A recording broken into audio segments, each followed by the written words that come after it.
Pred punom salom Centra za kulturu igralo se i pjevalo uz tradicionalne izvorne instrumente, šargiju i violinu.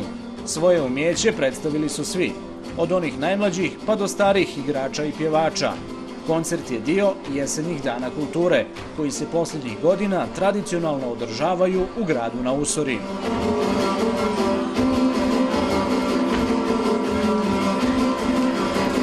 Jedna od najposjećenijih naših priredbi, koncerata kako hoćete, i bilo je mnogo učesnika. Posebno sam zadovoljna nastupom svih učesnika iz Vitkovaca i Cerovice. Da se sačuva od zaborava i tako da igraju, da pjevaju, da se uključe što više i mladi, jer da oni podrže tradiciju starih. Srce zaigra od zvuka viline, iskreno da vam kažem. Ne samo ja, nego i mlađi članovi koji sad počinju da igraju. Primijetila sam da tako da ponašaju se.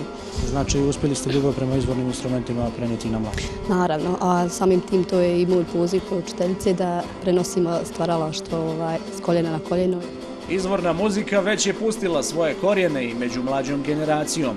Dokaz za to je veliki interes za rad u kulturno-umjetničkim društvima.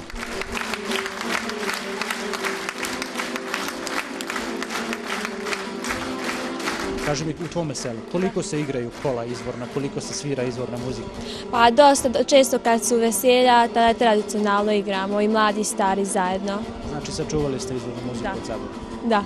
Pa volim to zato što ja krištim u tom kolu i volim te igre, pokrete, nogu i to. Kaži mi, sa čime ste se predstavili? Predstavili smo se sa izvornim kolom, narodna muzika i to igre sa sela. Niko u publici nije ostao ravnodušan. Mnogi su sa izvođačima igrali i pjevali. Pa sve je lijepo bilo, najljepše ono se dvoje djece što su pjevali iz Vitkovaca što su bili, ali inače sve u redu bilo, sve okej bilo. Fenomenalno, zaista. Nešto. Evo, ova najstarija grupa, ja sam inače obožavala cijelo kuda. Pred Teslićanima je bogata zima kada su u pitanju kulturna dešavanja. Na redu je manifestacija Pozdrav praznicima, tokom koje će biti upriličeno nekoliko koncerata, promocija knjiga i izložbi slika.